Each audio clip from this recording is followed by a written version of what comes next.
Assalamualaikum warahmatullahi wabarakatuh. Saya Eki Yuliani dari kelas 2C Prodi Tadris Bahasa Indonesia.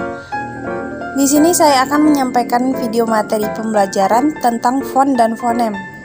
Terima kasih saya ucapkan kepada Ibu Dina Putri Juni Astuti MPD sebagai dosen pengampu mata kuliah fonologi. Baiklah, yang pertama saya akan membahas tentang font. A. Pengertian font. Font adalah bahasa yang merupakan bagian dari rumpun bahasa GB yang tergolong dalam cabang Volta Niger dalam rumpun bahasa Niger Kongo. Bahasa ini dituturkan di Benin oleh sekitar 1,7 orang font. Seperti bahasa GB lainnya, bahasa font merupakan bahasa analitis dengan susunan kata subjek, predikat, objek. Selanjutnya, saya akan membahas tentang fonem. A. Pengertian fonem. Fonem sebuah istilah linguistik dalam sebuah bahasa yang masih bisa menunjukkan perbedaan makna. Fonem berbentuk bunyi, misalkan dalam bahasa Indonesia, bunyi K dan G merupakan dua fonem yang berbeda, misalkan dalam kata cagar dan cakar, tetapi dalam bahasa Arab hal ini tidaklah begitu. B. Jenis-jenis fonem. 1. Vokal. Vokal adalah bunyi bahasa yang dihasilkan oleh suara tanpa hambatan. Vokal merupakan bunyi yang sonoritasnya atau kenyaringannya tinggi.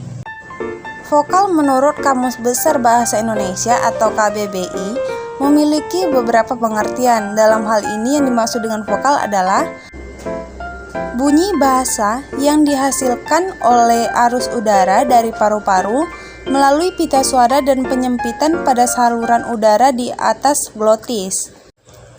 Satuan fonologis yang diwujudkan dalam lafal tanpa pergeseran seperti A, I, U, E, O. 2. Diftong. Diftong menurut Kamus Besar Bahasa Indonesia adalah bunyi vokal rangkap yang tergolong dalam satu suku kata seperti ai dalam kata rantai, au dalam kata imbau. Diftong terbagi menjadi diftong naik atau rising diftong song, diftong turun atau falling diftong, dan diftong memusat atau kentring diftong. Diftong naik adalah vokal yang diucapkan dengan posisi lidah vokal kedua lebih tinggi daripada yang pertama. Diftong ini juga disebut diftong menutup. Diftong turun adalah kebalikan dari diftong naik, yaitu ketika posisi lidah vokal kedua lebih rendah dari vokal pertama. Diftong memusat adalah vokal yang diucapkan dengan menggerakkan lidah ke vokal tengah sentral. 3. Konsonan. Konsonan menurut Kamus Besar Bahasa Indonesia atau KBBI, bunyi bahasa yang dihasilkan dengan menghambat aliran udara pada salah satu tempat di saluran suara di atas glotis. Bunyi bahasa yang dapat berada pada tepi suku kata dan tidak sebagai inti suku kata. Fonem yang mewakili suatu bunyi kontoid. Secara umum, konsonan dapat diartikan sebagai fonem yang dihasilkan dengan cara menghambat udara pada sebagian alat bicara. 4. Kluster. Kluster adalah gugusan konsonan dalam batas libel. Kluster merupakan dua konsonan yang dibaca satu bunyi, contohnya drama, struktur. C. Dasar-dasar analisis fonem. Dasar-dasar analisis fonem adalah pokok pikiran yang dipakai sebagai pegangan untuk menganalisis fonem-fonem suatu bahasa. Pokok-pokok pikiran atau premis-premis yang dimaksud adalah sebagai berikut. 1. Bunyi-bunyi suatu bahasa cenderung dipengaruhi oleh lingkungannya. 2. Sistem bunyi suatu bahasa berkecenderungan bersifat simetris. Kesimetrisan sistem bunyi ini bisa dilihat pada bunyi-bunyi bahasa Indonesia sebagai berikut. 1. Selain ada bunyi hambatan bilabial P dan B, juga ada nasal bilabial M. 2. Selain ada bunyi hambatan dental T dan D, juga ada nasal dental N. 3. Selain ada bunyi hambatan palatal C dan J, juga ada bunyi nasal palatal N dan N. 4. Selain bunyi hambatan velar K dan G, juga ada bunyi nasal velar N dan eng. 3. Bunyi-bunyi suatu bahasa cenderung berfluktuasi Gejala fluktuasi bunyi ini sering dilakukan oleh penutur bahasa, tetapi dalam batas-batas wajar, yaitu tidak sampai membedakan makna. Contoh, untuk makna yang sama selain satu, papaya juga diucapkan pepaya. 2. Semakin juga diucapkan semankin. 3. Kesadar juga diucapkan sekedar. 4. Adik juga diucapkan adek. 4. Bunyi-bunyi yang mempunyai kesamaan fonetis digolongkan tidak berkontras apabila berdistribusi komplementer dan bervariasi bebas. 1. Tidak berkontras adalah tidak membedakan makna, karena tidak membedakan makna bunyi-bunyi itu termasuk dalam fonem yang sama. 2. Berdistribusi komplementer adalah bunyi yang satu tidak pernah menduduki posisi bunyi yang lain, begitu juga sebaliknya. 3. Bervariasi bebas adalah bunyi-bunyi yang mempunyai kesamaan fonetis itu bisa saling menduduki posisi yang lain, tetapi tidak sama membedakan makna. 5. Bunyi-bunyi yang mempunyai kesamaan fonetis digolongkan ke dalam fonem yang berbeda apabila berkontras dalam lingkungan yang sama atau mirip. 1. Untuk mengetahui kontras atau tidaknya bunyi-bunyi suatu bahasa dilakukan dengan cara pasangan minimal. 2. Contoh pasangan minimal dalam lingkungan yang sama: tari, dari, paku, baku.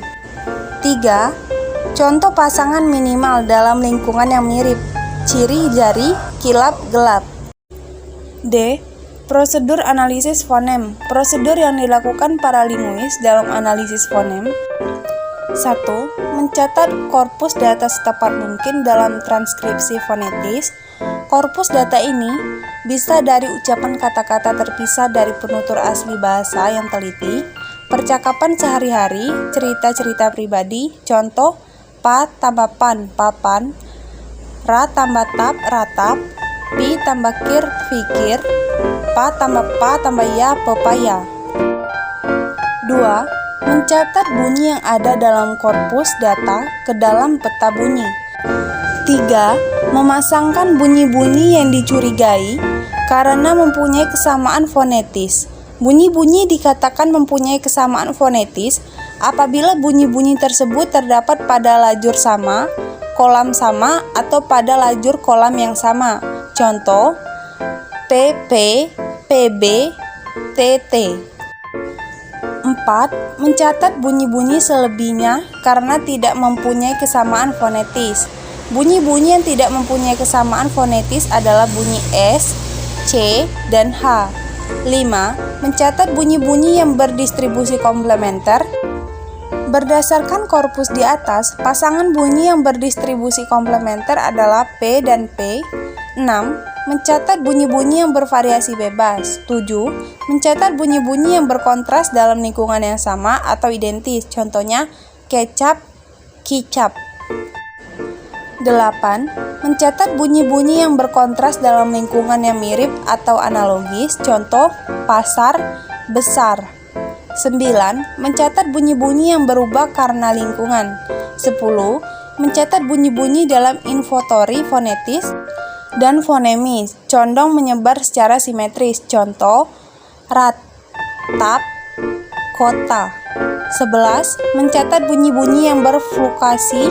Contoh papaya, pepaya. 12.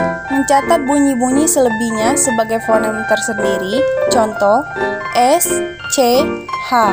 Bunyi-bunyi tersebut dianggap sebagai fonem tersendiri, yaitu SCH.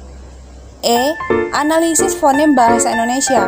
Istilah fonem dapat didefinisikan sebagai satuan bahasa terkecil yang bersifat fungsional. Artinya, satuan fonem memiliki fungsi untuk membedakan makna. Varian fonem berdasarkan posisi dalam kata.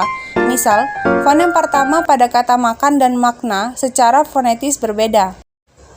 Jumlah fonem dalam bahasa Indonesia lebih dari 26. Maka dari itu, fonem perlu dibedakan dengan sistem ejaan atau ortografi atau frafem. Dalam tataran fonemik, bunyi-bunyi ditulis sesuai dengan satuan-satuan fonemis yang dapat membedakannya. Itulah tadi video pembelajaran tentang font dan fonem.